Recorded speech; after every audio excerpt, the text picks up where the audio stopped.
Meu nome é Natália Nunes. Primeiro, eu gostaria de agradecer a organização do evento, tanto pela proposta desse tema, quanto pelo convite, tanto a mim quanto, acho que, a esses cases incríveis que a gente vai ter aqui por mais um pouquinho. A gente vai falar um pouquinho aqui sobre estratégias de engajamento e recompensas em programas de saúde. Acho que vai ter um link muito legal com o painel anterior, com algumas das histórias que a gente já escutou aqui durante o dia.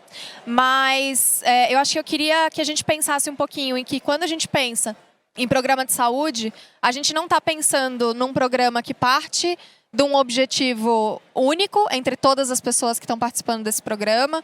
A gente não está pensando num programa que chega num objetivo final único. A gente não está com pessoas que compartilham das mesmas motivações, dos mesmos motivos de engajamento. A gente também não é tão diferente assim um do outro, então a gente tem muita coisa comum e muita coisa compartilhada para discutir entre as nossas empresas, para discutir entre as nossas populações. E a gente, acho que como tanto gestores quanto como populações assistidas, a gente quer algumas coisas muito parecidas, como reconhecimento, como pertencimento, senso de comunidade, reconhecimento financeiro que seja. A gente quer várias coisas que são comuns, mas que a gente precisa dar umas afinadas para a realidade de cada uma das empresas. E aí eu estava vendo um case essa semana, só antes de apresentar vocês, estava vendo um case essa semana de um projeto digital para perda de peso que uma pesquisadora americana estava fazendo. A população dela era de 24 pessoas e ela perguntou o que aquelas pessoas gostariam de medir num programa de perda de peso. Ela recebeu 131 respostas. Então, eu acho que a gente já começa a entender a complexidade de onde a gente parte. Para piorar, ela deu algumas possibilidades ali, se não me engano, foram cerca de 40 métricas para as pessoas escolherem, para as pessoas começarem a medir. As pessoas começaram, escolheram as suas métricas. Depois de 3 semanas, essas 24 pessoas já não estavam medindo as métricas iniciais. Elas já mudaram e já estavam escolhendo outras métricas, já estavam balizando o sucesso do programa delas por outros motivos. Então, acho que esse case, na hora que eu comecei a ler, eu lembrei da nossa discussão aqui e lembrei um pouquinho, acho que comecei a sentir um pouco da complexidade do que a gente já tinha conversado e do que esses programas são, acho que para a população brasileira e, de forma geral, para a população mundial, né? Então, acho que com essa introdução, colocando todo mundo na mesma página, no mesmo contexto, eu vou pedir para os nossos debatedores se apresentarem também um pouquinho da realidade das suas instituições para a gente começar a discussão. Então, Elizabeth, vou passar primeiro a palavra para você, uma breve apresentação de você e da Petrobras para a gente começar a discussão aqui. Boa tarde, pessoal. Então, eu sou Elizabeth Felipe de Mello, eu sou nutricionista da Petrobras. Eu trabalho na gerência de atenção integral à saúde. Essa gerência ela é responsável pela padronização de todos os programas da companhia na área de saúde. E eu trabalho especificamente com programas de promoção da saúde. Então, assim, a Petrobras ela é uma empresa que ela está de norte a sul, de leste a oeste, né, distribuída em terra e no mar. Então, a gente tem um grande desafio que é conseguir captar esse trabalhador para as nossas ações de saúde. E quando a gente pensa em saúde, o problema ele está no mundo e está dentro da Petrobras também. Então, lá a gente tem os mesmos problemas epidemiológicos a gente encontra dentro da empresa, né? Uma elevada taxa de sedentarismo, a gente encontra hipertensão, encontra diabetes, obesidade. E aí vem o grande desafio da área de saúde. É o quê? É engajar esse trabalhador, ajudar esse trabalhador a desenvolver bons hábitos, né? E isso não é uma coisa fácil, né? Como a gente vem falando, você acabou de falar, de trazer um case aqui. As pessoas, elas sabem o que tem de fazer, mas como é que faz, para girar essa chavezinha, né? Para as pessoas fazerem o que a gente precisa, né? Não é as pessoas, é o que nós precisamos. Então, esse é um grande desafio que a gente tem dentro da Petrobras e a gente vai falar um pouquinho sobre o que a gente fez para ajudar esses trabalhadores. Eduardo, agora você, por favor. Obrigado, Natália. Bom, primeiro, prazer estar aqui, né, ao lado de vocês aqui, compartilhando um pouco da nossa experiência. Eu acredito muito nesse modelo de compartilhamento.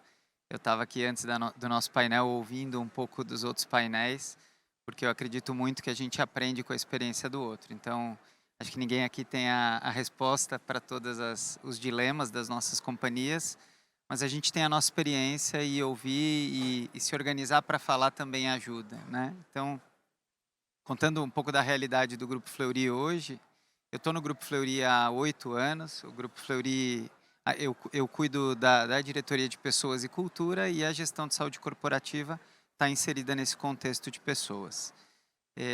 O Grupo Fleury atualmente, né, é um prazer e uma honra estar do lado de uma Petrobras, né?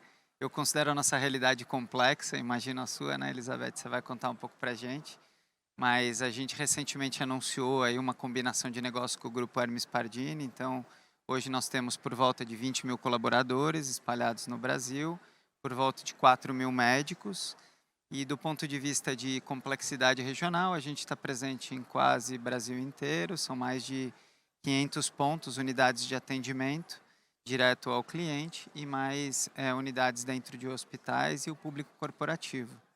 Acho que do ponto de vista de complexidade de gestão de saúde, de engajamento, de atrair essas pessoas para um programa de cuidado, é super importante entender a população que você está atendendo, e o case que você trouxe traz essa complexidade que a gente tem que lidar, né? Não só entender com quem você está lidando, mas que essas pessoas também mudam.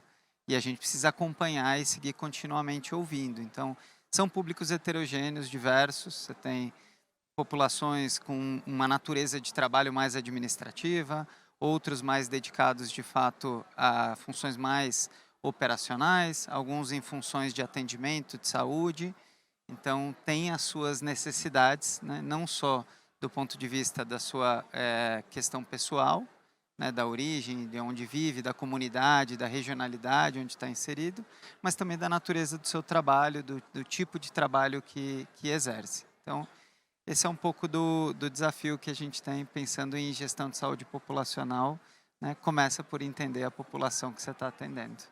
A gente está com empresas muito pequenininhas aqui, né? A gente está com 38, quase 40 mil funcionários em Petrobras, mais de 20 mil funcionários em Grupo Fleury. Acho que entender um pouquinho de como que esses programas funcionam, como que eles crescem, como que eles ganham credibilidade, acho que é um pouco do que a gente vai discutir aqui hoje.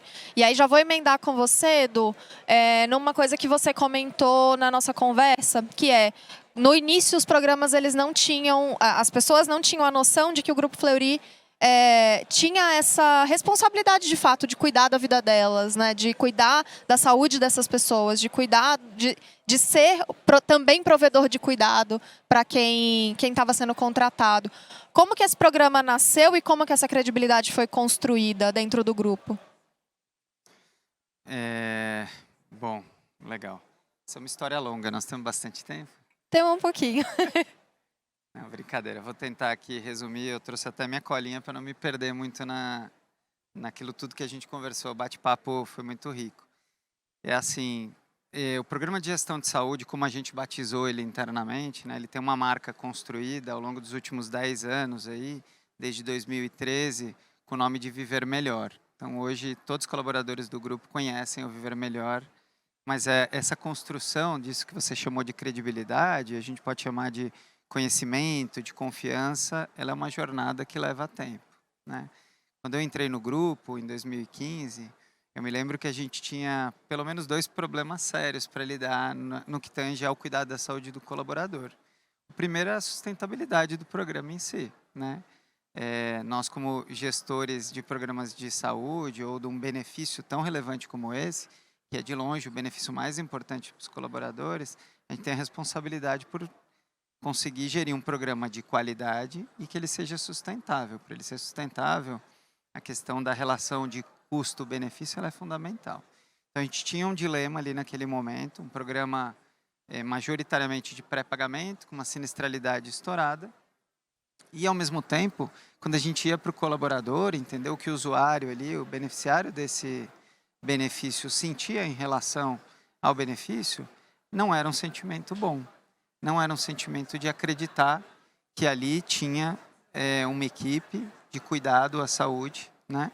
E no nosso caso, como uma empresa de saúde que é reconhecida pela excelência no atendimento, pelo acolhimento, pelo cuidado com o colaborador, você não conseguir exercitar isso para o seu público interno é uma dor ainda maior. Então, o nosso colaborador via isso no Grupo Fleury para fora, mas não necessariamente sentia isso para dentro. Então, foi daí que começou essa construção dessa credibilidade e dessa construção, de fato, desse programa, né? Eu diria que foram vários passos, várias iniciativas. Talvez uma das coisas importantes que a gente fez desde o começo foi comunicar. A gente percebeu que a gente precisava falar mais sobre o tema e falar de maneira franca, de maneira aberta, transparente, falar sobre os problemas, falar sobre a sustentabilidade, falar sobre a responsabilidade do uso consciente do sistema de saúde. E o beneficiário, o usuário, o nosso colaborador, os seus dependentes, não necessariamente querem usar errado, muitas vezes é falta de conhecimento. Porque o sistema de saúde no Brasil ele é complexo, ele não é organizado, ele não está coordenado.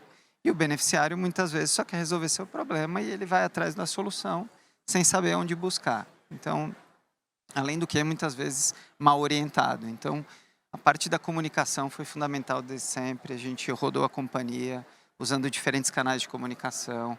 Fizemos uma construção de uma marca. Então, a gente tinha um programa que chamava Viver Melhor e que focava muito em qualidade de vida e bem-estar. E a gente começou a trazer isso para um guarda-chuva maior, falar de cuidado com a saúde. Cuidado com a saúde, eu vi em uma das palestras aqui, eu acho que foi, na verdade, no intervalo, a ASAP falando, aprendi muito com a ASAP sobre metodologia de gestão de saúde, mas essa separação entre a saúde ocupacional, a saúde assistencial, isso é teórico. Na prática, o colaborador ele está ali, é a mesma pessoa e ele precisa ser cuidado. Então, se você tem momentos com esse colaborador, você tem que aproveitar esses momentos para engajá-lo, para conhecê-lo, né, e para cuidar dele do início ao fim. Então, começamos a falar muito sobre isso para os nossos colaboradores, para os gestores da companhia e também para a nossa equipe de gestão de saúde.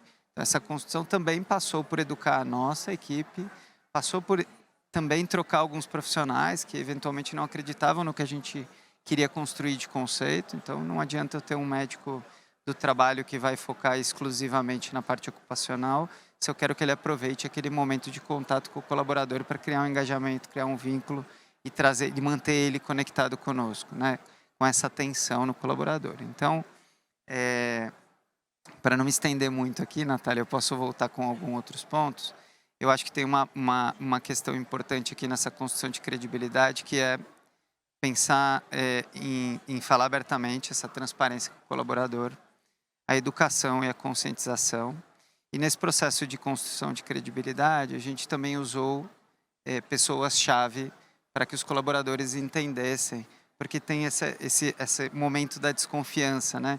Poxa, o que eles querem? Eles estão preocupados só em reduzir o custo? Ou eles estão preocupados essencialmente em cuidar da gente, né? Então, a gente usou muito de médicos e pessoas de referência para conversar com os colaboradores. A gente trouxe os gestores para próximo e nos ajudando nessa comunicação com as equipes, contando de experiências, né? Então, pessoas conhecidas na companhia, formadores de opinião, contando das suas experiências no uso do sistema de saúde, experiências dos colaboradores que passaram por esse serviço e podiam contar um pouquinho. Então, esse foi um pouco desse processo de construção de credibilidade ao longo do tempo. Obrigada. Acho que a gente vai voltar em alguns desses tópicos, eu fui até anotando aqui.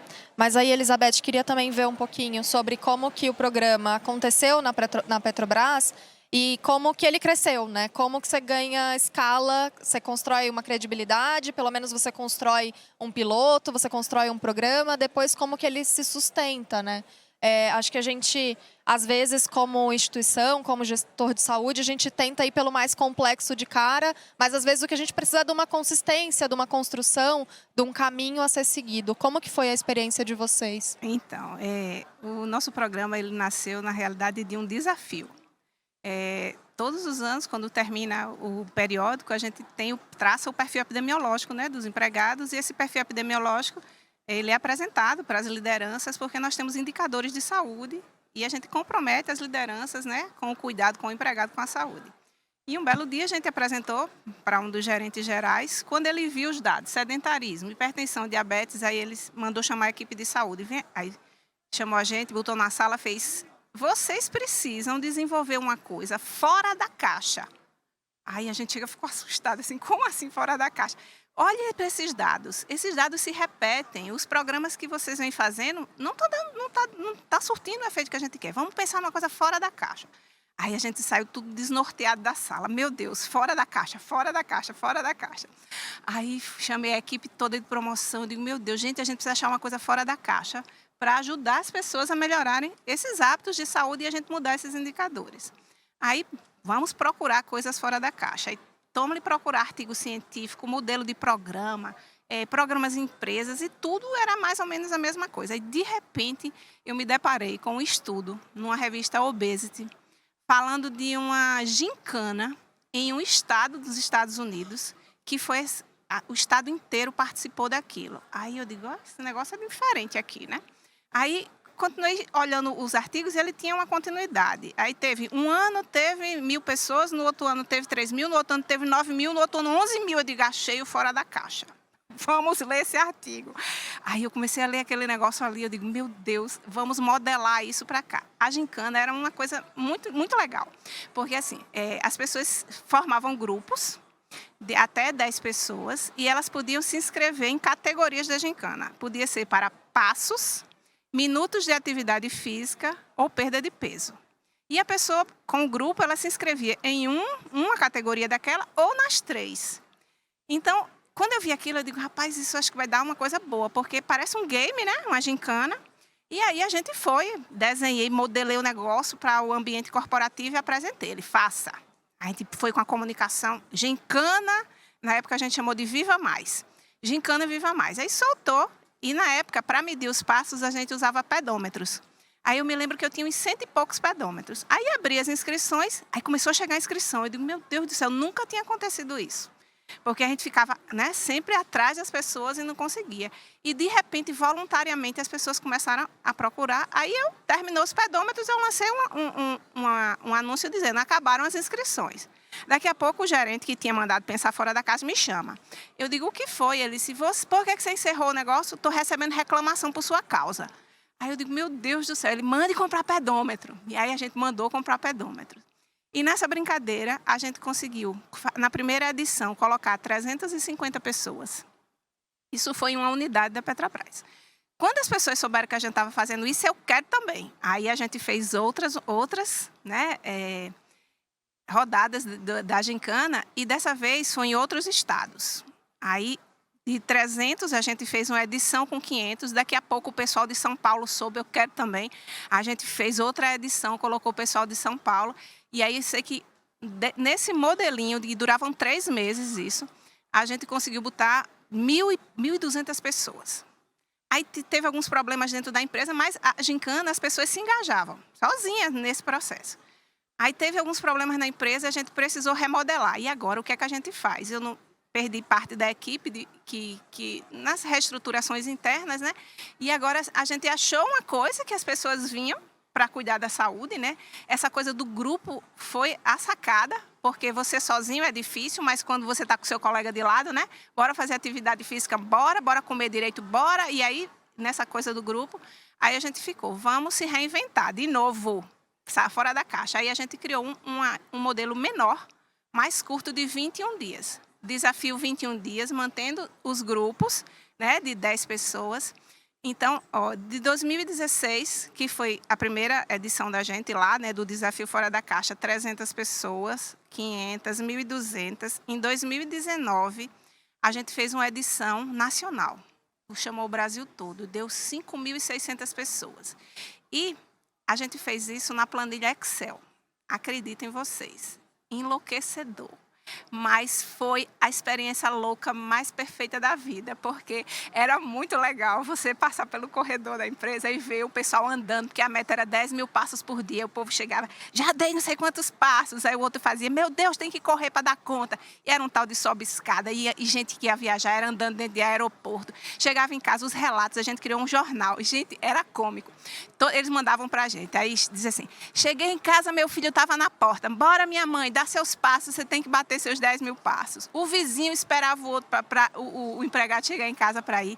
E contagiou. Isso que a gente fez, esse game, na planilha Excel, até 2019, uma edição nacional. Aí, gente, veio a pandemia. Quando veio a pandemia, a gente mudou tudo na vida de todo mundo.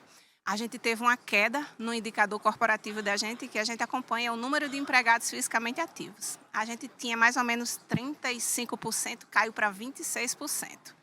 E uma parte dos empregados em casa, trabalhando de home office, alguns que tinham que ir trabalhar, o pessoal embarcado. O que é que a gente faz para estimular de novo, né, essas pessoas a retomarem algum tipo de hábito no meio dessa coisa louca chamada pandemia? Aí a gente foi e juntou com a equipe de saúde e conseguiu uma edição do Desafio 21 através de aplicativo. Mas foi muito bom. Agora eu vou dizer a vocês o que foi bom nisso. Quando a gente conseguiu uma empresa que conseguiu pegar o modelinho da gincana da gente e jogar para um aplicativo, aí a gente pegou e disse assim, vamos botar os nossos líderes para fazer um piloto. Pronto, foi a chave do negócio. Sucesso é botar a liderança na frente. Dentro da empresa, a gente tem algumas regrinhas, que uma delas é liderança pelo exemplo. Aí a gente foi exatamente nisso, né? De chamar o líder para participar. Foi uma experiência assim, extraordinária, porque eles se engajaram no projeto e depois eles ajudaram a gente a chamar a coletividade. Então, nisso a gente teve 2 edições, depois da pandemia, com o aplicativo, com mais de 5.000 pessoas, 72 unidades da Petrobras, norte e sul, leste e oeste, dentro de plataforma. E assim, foi muito legal ver as pessoas entrando no jogo. É um jogo pequeno, você usa a mecânica do game, é um período curto, mas é o start inicial que às vezes a pessoa está esperando para retomar uma atividade. Quantas vezes a gente escutava, eu estava precisando do empurrão e esse game veio na hora. E a partir daquilo ali a pessoa segue. Então, são medidas que a gente vai dando, né, de vez em quando, para as pessoas, esse estímulo. E uma coisa bem legal que a gente fez, eu fiz 2 edições com o aplicativo, foi a gente diversificar a história do fora da caixa. Porque quando você faz o mesmo padrão, as pessoas já sabem o que é que vem. Então, a gente fica inventando coisa. O que foi que a gente inventou? Na última edição, a gente colocou um desafio de clima e um desafio de solidariedade. Quais são os desafios do game? É passos, você tem que dar 10.000 passos por dia, comer 3 porções de frutas, legumes e verduras, beber água, 30 ml por quilograma de peso, meditar. A gente colocou a meditação em razão da saúde mental, já por causa da pandemia. Muita gente nunca tinha meditado. Aí no aplicativo tem as meditações guiadas, aí tem meditação para relaxar, meditação para dormir, meditação para acalmar. E os depoimentos foram assim incríveis. Gente, eu não tenho paciência para isso não. E estava lá, ó, sentadinho, fazendo a meditação dela da respiração. Para dormir de noite a gente via, é muito legal. Quando dava 10 horas da noite, começava pá, pá, pá, pá, pá, pá, pá, as entradas, né, que eu acompanhava no painel, a galera dormindo com meditação, botando os meninos para dormir. Ah, botei meu filho para dormir. Eu digo, aham, bote e medite também. Muito legal. Muito legal. Também fui anotando algumas coisas aqui que a gente vai conseguir falar daqui a pouco. Acho que o case Petrobras, quando a gente conversou, e acho que com as histórias que a gente escuta, é um case de muito sucesso, de escala, é um case de consistência, é um case de engajamento. E aí eu lembro que eu acho que faz sentido a gente falar um pouquinho de engajamento de terceiros, né? A gente está falando de engajamento dos funcionários, a gente está falando de engajamento da família, a gente está falando de engajamento de outros colaboradores, da liderança.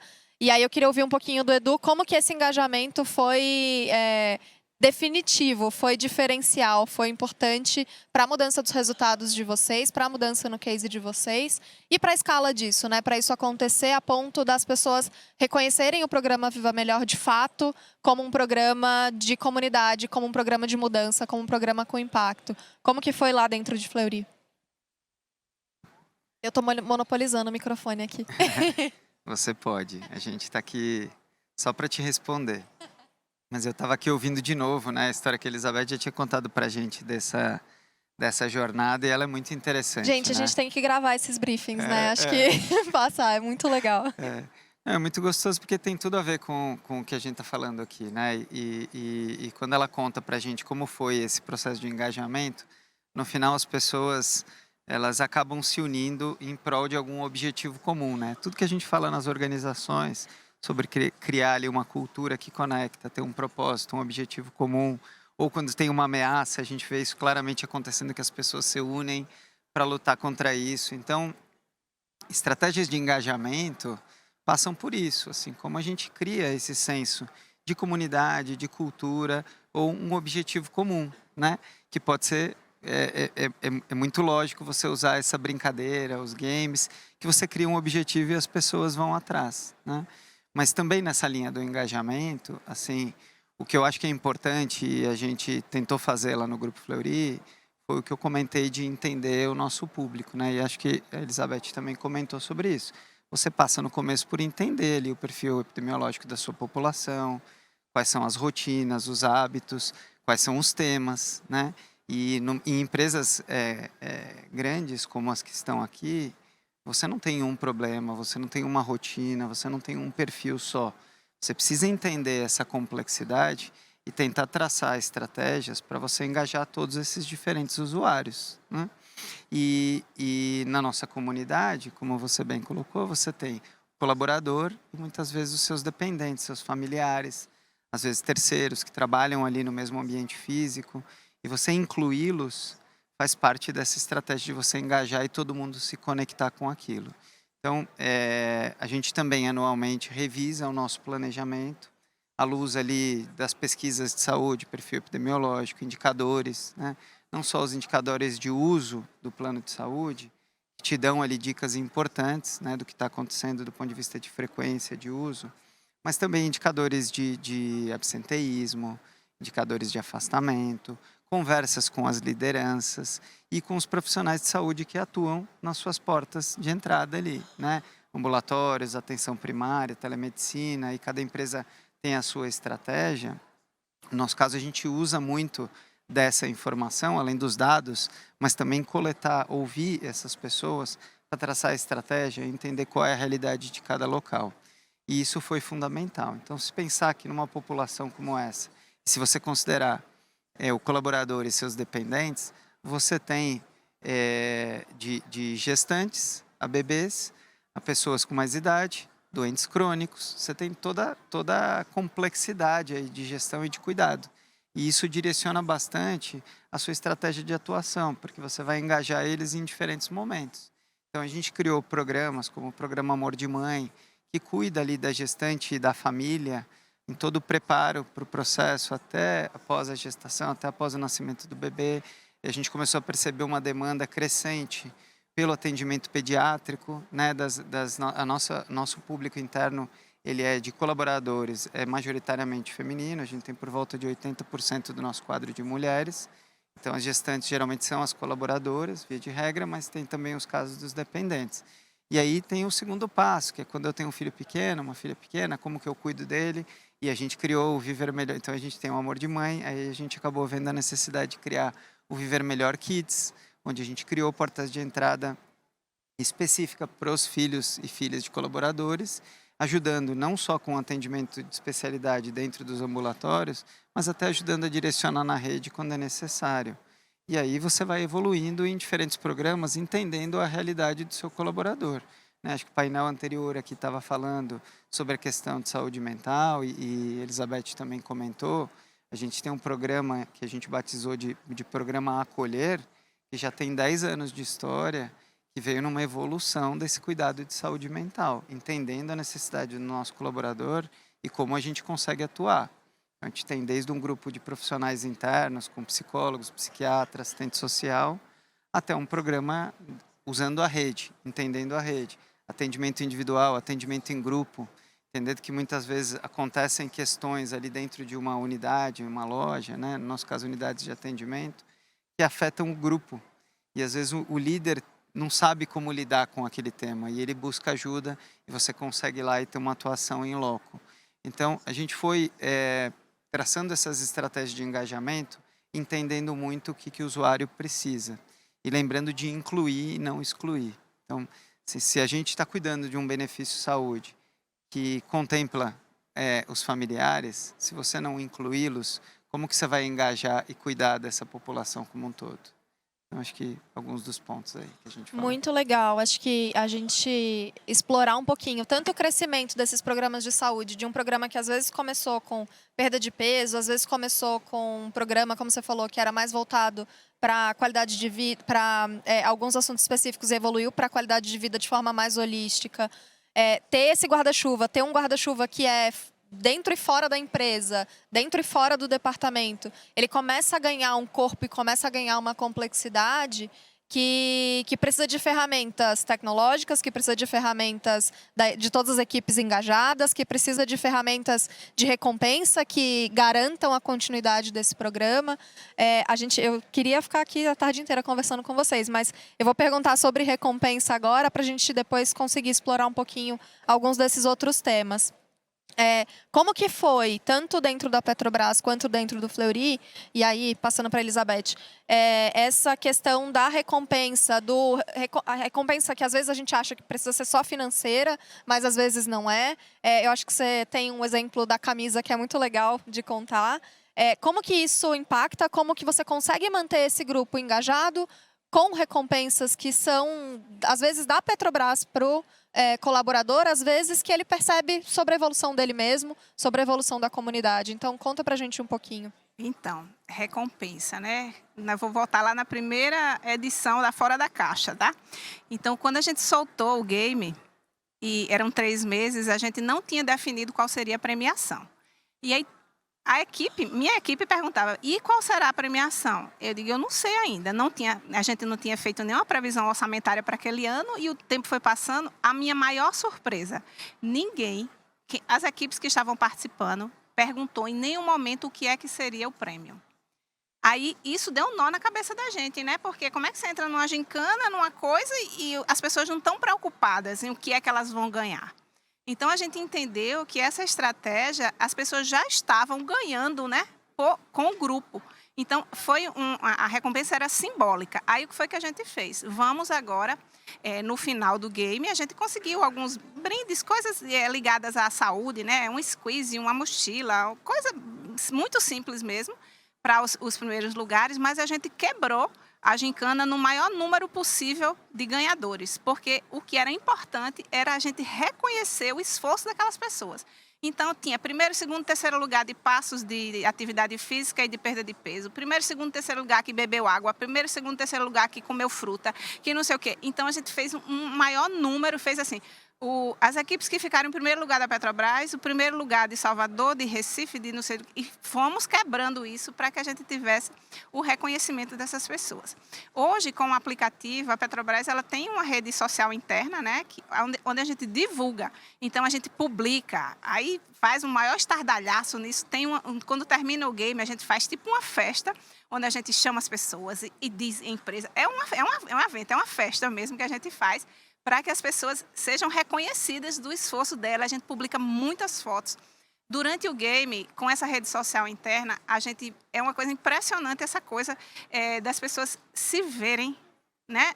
Mostrar para as pessoas o que elas estão fazendo. Então, a gente colocava assim um desafio.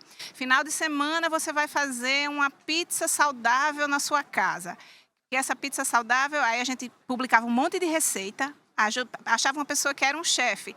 Aí ele colocava aquela receita lá e as pessoas postavam. Então, a própria postagem, quando a gente pega essa rede social, é um pico, parecia um Netflix final de semana, todo mundo vendo aquelas postagens, né? Então, isso também é um tipo de recompensa. Ela falou da questão da camisa, outra atividade que a gente está fazendo agora é parcerias com empresas que fazem corrida e caminhada, estimulando as pessoas a participarem das corridas. Aí o que é que a gente fez? Fez uma camisa da Petrobras e a gente diz assim, os primeiros 100 que se inscreverem vão ganhar uma camisa. Gente, é disputado no tapa essa camisa, você não tem noção. Aí a gente não bota para todo mundo, é sempre uma coisa um pouquinho menos, que é para a pessoa ir atrás daquilo ali. E as pessoas vão com prazer com aquela camisa, correm, a galera que corre mesmo, tira foto, posta. Então, esse tipo de coisa se torna uma recompensa, é uma coisa simples, barata, né? Para a gente, que a gente tem conseguido engajar. A Petrobras, ela tem os programas de promoção da saúde, a gente tem um programa de alimentação saudável, de atividade física, programa de saúde mental, programa de acompanhamento de crônicos.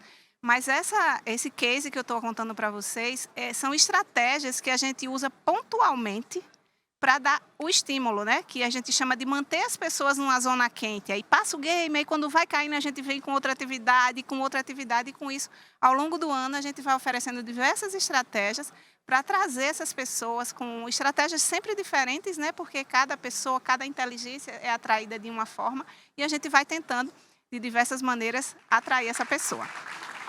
Edu, compartilha um pouquinho para a gente, acho que sobre essa questão da recompensa, acho que tem um programa específico com vários benefícios, né? Mas como que isso impacta dentro da realidade do Fleury? Legal, vou tentar. Eu concordo com tudo que a Elizabeth falou, alguns cases até são similares, assim. Concordo que os símbolos são importantes. E você pode também trazer para coisas mais específicas a depender do que você quer estimular. Então, no começo do programa, quando eu contei a história da construção da credibilidade, trazer o usuário, engajamento, a gente criou mecanismos mais objetivos, mais quantitativos. Então, as pessoas que passassem pelo ambulatório, pela atenção primária, antes de ir para a rede, fizessem uma consulta e tivessem um direcionamento, teriam desconto ou isenção de coparticipação, isenção de franquia no caso de cirurgia. Então, são formas de você recompensar ali de maneira quantitativa para atrair esse usuário. Depois, com o tempo, as pessoas se engajam e daí isso passa a ser meio que quase que inconsciente, né? E a parte da simbologia tem a ver com o que a gente falou de construir um senso comum, uma comunidade e as pessoas se orgulharem daquilo. Então, a gente fez diversas campanhas também nesse sentido, de publicação na rede social interna, externa, usa a hashtag do Viver Melhor. A gente criou o livro de receitas saudáveis com as receitas mais pontuadas que os próprios colaboradores tinham postado. Eles ficaram super orgulhosos de ter a receita deles ali no livro. A camiseta é um objeto de desejo, né? Eu tenho a camiseta do Viver Melhor, aí a gente vai criando versões diferentes da camiseta. Então, tudo isso acho que são símbolos. Eu queria só colocar mais um ponto, nós estamos quase estourados no tempo, mas que eu me lembrei aqui, que foi uma coisa interessante também, no sentido de conhecer o beneficiário e engajá-lo, né? Que foi a aproximação dos programas de saúde também com os grupos de afinidade. Então, as empresas hoje em dia têm muito essa estratégia de ter os grupos de afinidade e a gente identificou necessidades específicas conversando com os grupos de afinidade. Então, por exemplo, a gente lançou ano passado, ano retrasado já, um programa de enfrentamento à violência. E isso veio através de conversas com os beneficiários, saber de coisas que aconteciam nas casas deles e que afetavam a saúde física e psicológica das pessoas. E que não necessariamente a gente conseguia direcionar tudo internamente, mas a gente precisava ajudar a criar um canal, orientar, inclusive direcionar para fora, onde buscar ajuda, como buscar ajuda. E a gente criou esse mecanismo e veio através de uma parceria da equipe de saúde com esse engajamento com o colaborador, buscando ouvi-lo e traduzir isso numa estratégia específica.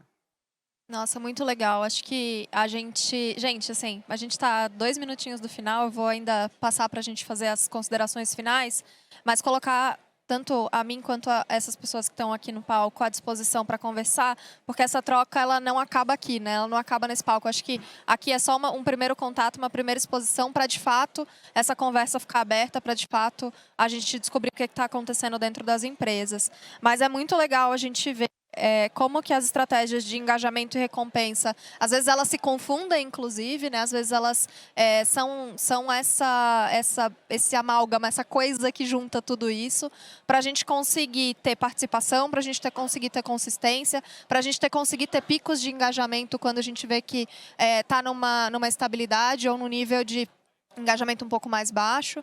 Então, eu acho que a gente falar um pouquinho sobre a participação da liderança, a participação da equipe de estratégia, a participação das equipes de saúde, o uso de tecnologia para tudo isso acontecer, para Elizabeth não ficar no Excel, fazendo 5.800 dados de 5.800 participantes, tudo isso precisa acontecer para a gente conseguir ter mais eficiência nos programas, para a gente conseguir ter mais qualidade do que a gente está se propondo a fazer aqui, que é ter uma saúde dos nossos colaboradores um pouco mais previsível, um pouco mais com resultados melhores, um pouco mais com desfechos melhores. Então, primeiro, parabéns por todos esses cases que vocês contaram. Eu vou passar só para a gente fazer uns segundinhos aqui de considerações finais para os agradecimentos. Então, primeiro, Elizabeth. Então, eu queria agradecer aqui o convite, dizer que é um prazer estar aqui com vocês. E se quiserem saber mais alguma coisa, é só entrar em contato, que eu posso destrinchar aí para vocês, tá? Passar aí como é que faz isso, viu? Muito obrigada. Obrigada, Elizabeth. Eduardo. Obrigado. Talvez o que eu tenho para compartilhar é que quando a gente vê nesse tipo de evento, a gente só conta o que deu certo, né? Mas dá um monte de coisa errada no meio do caminho, né? E aí é importante a gente ir medindo o resultado e saber redirecionar quando deu errado. Então, se você não mediu o resultado do que você fez, você vai continuar batendo ali na mesma tecla e não necessariamente o resultado vai vir. Então, tem que medir os resultados das iniciativas, não é perfeito, mas medir e saber ajustar o caminho quando for necessário. E arriscar, né? Tem que pensar fora da caixa, tem que ousar e daí comemorar. Acho que isso resolve. Comunicar, ousar, comemorar, acho que tudo isso são palavras que a gente precisa levar daqui para frente para a gente, e medir, né? São palavras que a gente precisa levar daqui para frente para construir esses programas. Então, gente, muito obrigada. Eu espero que a gente tenha conseguido compartilhar um pouquinho. A gente está super à disposição aqui. Obrigada.